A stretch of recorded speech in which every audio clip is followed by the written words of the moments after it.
আসসালামু আলাইকুম। শুক্রবার, শুভ দুপুর বেলা, জুমা মোবারক। আর দুপুরের খাবার চলে এসেছে। কোত্থেকে এসেছে সেটা জিজ্ঞেস করছেন? এটা হচ্ছে আমার প্রিয় বান্ধবী দিয়েছে, আমার পাশের বাসার ভাবি, আমার বেস্ট ফ্রেন্ড বা বান্ধবী যেটাই বলি না কেন, আমরা এখন আপনজন। কারণ আমরা আশেপাশে যারা থাকি তারাই কিন্তু আপনজন, মা বাবা ভাই বোন সবারই থাকে, কিন্তু সবাই দূরে থাকে, তাদের থেকে কাছে যারা থাকে তারাই ঘনিষ্ঠ হয়ে যায়। তো সেম আমার বান্ধবী আর আমি দুজনের আন্তরিকতাটা এতটাই গভীর।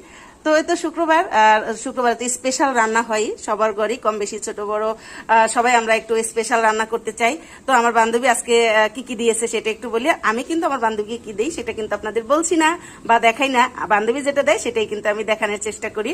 দিয়েছে দুপুরের ফল, পেয়ারা দিয়েছে, কমলা, তারপরে পেঁপে কেটে দিয়েছে।